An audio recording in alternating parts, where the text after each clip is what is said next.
JEE NEET పరీక్షలపై వివాదం ముదురుతోంది. Corona తీవ్రత ఎక్కువగా ఉన్నందున పరీక్షలను వాయిదా వేయాలని విపక్షాలు కోరుతున్నాయి. అయినప్పటికీ కేంద్రం పరీక్షల నిర్వహణకే మొగ్గు చూపుతోంది. ఇప్పటికే నేషనల్ టెస్టింగ్ ఏజెన్సీ ఇందుకు సంబంధించిన ఏర్పాట్లను వేగవంతం చేసింది. పరీక్షా కేంద్రాలను పెంచి కోవిడ్ నిబంధనల మధ్య జేఈ మెయిన్స్ నీట్ ఎగ్జామ్ నిర్వహించేందుకు ఏర్పాట్లు చేస్తోంది. అడ్మిట్ కార్డులను జారీ చేసేందుకు ఏర్పాట్లు చేసింది. అయితే కరోనా తీవ్రత అధికంగా ఉన్నందున పరీక్షలను వాయిదా వేయాలని బీజేపీయేతర ముఖ్యమంత్రులు కోరుతున్నారు. దీనిపై ఈరోజు కాంగ్రెస్ అధినేత్రి సోనియా గాంధీ ముఖ్యమంత్రులతో సమావేశం ఏర్పాటు చేశారు.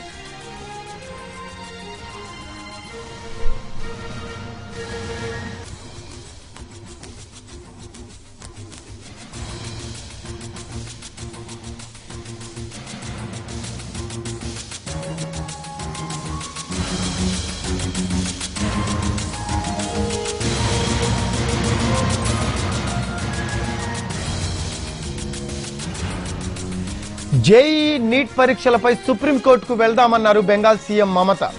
పరీక్షలు రాసేందుకు విద్యార్థులు సిద్ధంగా లేరని, కాబట్టి సీఎంలందరూ కలిసి సుప్రీంకోర్టుకు వెళ్దామని సూచించారు. బీజేపీయేతర సీఎంలతో సోనియా గాంధీ వీడియో కాన్ఫరెన్స్ నిర్వహించారు.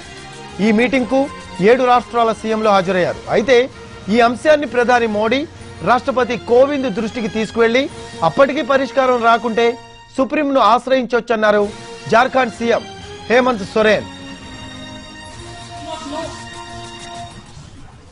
Government already announced that JEE and NEET exam will start from 1st to 6th and 13th.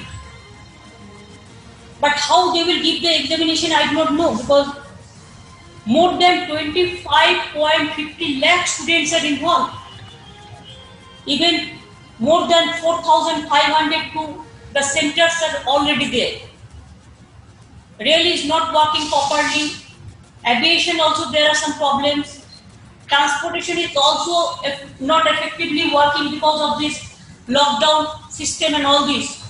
Now under this lockdown protocol, when like COVID pandemic is going on, then first in the month of April, UGC has sent a letter to the state government that they will defer this exam or they will take some other options. But again, they sent another letter to change that decision, which will harm the students, especially the graduation, post-graduation. And now the JEE and the NEET, our students and youth, they are very much talented. They are really very brave. They are very bright. And I do not know how they will sit for exam. Yes, I appreciate that government can say that Supreme Court has given the verdict and that's why government is doing all these things. I have appealed Prime Minister, I have requested, I have sent so many letters, but I can show you that yes, I have sent this letter to Prime Minister because of this NEET, JEE and this exam, other exam, and I requested Prime Minister that if the government can review government can request the Supreme Court. When students community are in a serious situation, even some people are facing the depression also, it is a mental agony, then Government of India can appeal Supreme Court, Honorable Court to JEE NEET exams నిర్వహణ వివాదంపై మరిన్ని updates మా correspondent Prasad అందిస్తారు. ప్రసాద్,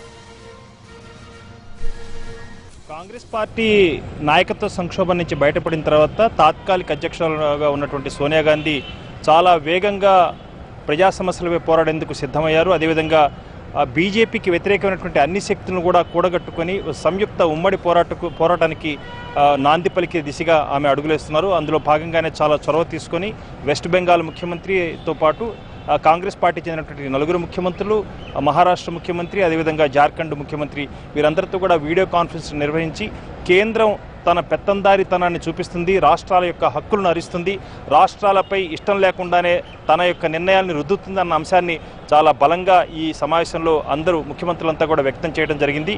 ప్రధానంగా JEE joint entrance examination, అదేవిధంగా national eligibility and entrance test NEET ఎగ్జామ్కు సంబంధించి కేంద్రం తీసుకున్నటువంటి నిర్ణయం ఏమాత్రం సబబుగా లేదు. అన్ని రాష్ట్రాల్లో కరోనా నెలకొన్నటువంటి పరిస్థితుల్లో ఆర్థికంగా అనేకమైనటువంటి సమస్యలతో సతమతమైనటువంటి రాష్ట్రాలకు జీఎస్టీ రూపంలో రాష్ట్రాలకు రావాల్సిన వాటాను కేంద్రం చెల్లించకుండా రాష్ట్రాల యొక్క ప్రజల యొక్క హక్కులను కాలరాస్తున్నటువంటి కేంద్రం ఎట్టి పరిస్థితుల్లోనూ రాష్ట్రాలను సంప్రదించేది లేదు అంటూ ఏకపక్షంగా ఈ జేఈ నీట్ ఎగ్జామ్స్ను నిర్వహించేందుకు నిర్ణయం తీసుకుంది. సెప్టెంబర్ 1 నుంచి 6వ తేదీ వరకు జేఈ ఎగ్జాము, అదేవిధంగా సెప్టెంబర్ 13వ తేదీన నీట్ ఎగ్జాము. ఈ రకంగా నిర్ణయం తీసుకోవడం అన్నది ఏమాత్రం కూడా సమంజసం కాదు, రాష్ట్రాలను సంప్రదించలేదు. అదేవిధంగా మరి ముఖ్యంగా పశ్చిమ బెంగాల్ ముఖ్యమంత్రి మమతా బెనర్జీ 2 సార్లు లేఖ వ్రాసినప్పటికీ కూడా ప్రధానమంత్రి దీనిపై సమాధానం ఇవ్వలేదు.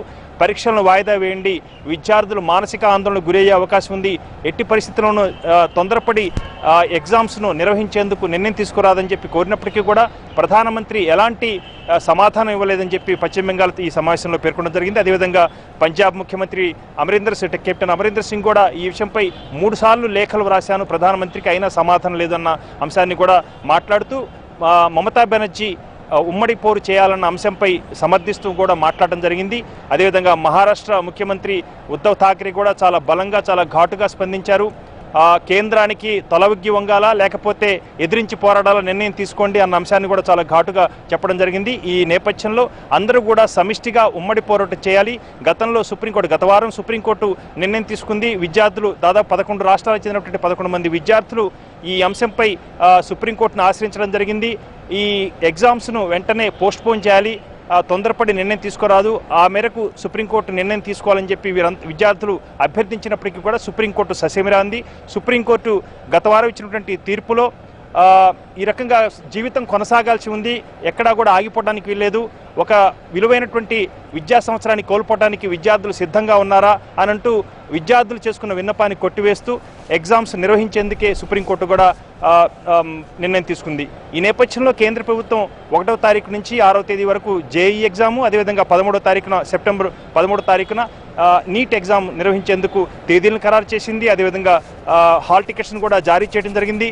అయితే ముఖ్యమంత్రుల సమావేశంలో మాత్రం టైం మించిపోతుంది, వచ్చే వారమే ఎగ్జామ్స్ నిర్వహించేందుకు నిర్ణయం తీసుకున్నారు కాబట్టి వేగంగా స్పందించాలి, వేగంగా నిర్ణయం తీసుకోవాలి అని అంటూ చెప్పడం జరిగింది. అయితే ముందుగా ప్రధానమంత్రిని కలుద్దాము, ప్రధానమంత్రి ఎలాంటి సమాధానం చెప్తారో చూద్దాం, ఆ తర్వాత విధిలేని పరిస్థితిలో ప్రధానమంత్రి కనుక కాదన్నట్లయితే వెంటనే సుప్రీంకోర్టు కూడా వెళ్దామన్న అంశంపై వీరంతా ఏకగ్రీవంగా ఆమోదించడం జరిగింది. ఆ మేరకు తమిళనాడు ముఖ్యమంత్రి కూడా 12th క్లాస్ అంటే ఇంటర్మీడియట్ క్లాస్లో వచ్చినటువంటి మార్కుల ఆధారంగా మెడికల్ కాలేజీలో అడ్మిషన్ ఇచ్చేందుకు ఈ సంవత్సరం వరకు మినహాయింపు ఇవ్వాలి, ఎగ్జామ్స్ పెట్టకూడదని చెప్పి తమిళనాడు ముఖ్యమంత్రి కూడా కోరడం జరిగింది. తమిళనాడు ప్రభుత్వం కూడా ఈ మేరకు ప్రధానమంత్రిని కూడా విన్నపం చేసింది. ఈ ప్రధానమంత్రి తీసుకున్న నిర్ణయం అంటే కేంద్ర ప్రభుత్వం తీసుకున్నటువంటి నిర్ణయాన్ని కూడా తమిళనాడు ప్రభుత్వం అంటే బీజేపీకి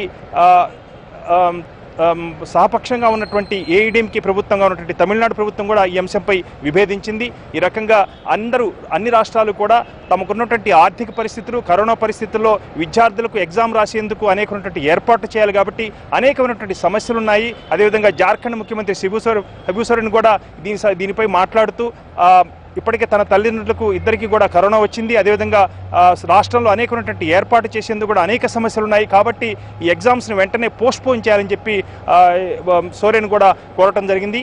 మొత్తానికి బీజేపీయేతర ముఖ్యమంత్రులు, ప్రతిపక్షాలకు చెందినటువంటి ముఖ్యమంత్రులు కూడా ఏకతాటిపై నిలుస్తున్నారు. ఈ జేఈఏ నీట్ ఎగ్జామ్స్ను వాయిదా వేసుకోవాలి, ఇతరత్ర ప్రత్యామ్నాయ మార్గాలు ఆలోచించాలి అన్న అంశాన్ని చాలా గట్టిగా కోరటం జరిగింది. కాబట్టి వీరంతా కూడా ప్రధానమంత్రిని త్వరలో మాట్లాడతారు. ఆ తర్వాత వీలు కాని పక్షంలో ప్రధానమంత్రి నుంచి ఎలాంటి అష్యూరెన్స్ రాని పక్షంలో సుప్రీంకోర్టుని ఆశ్రయించే అవకాశం ఉంది. Right, thank you.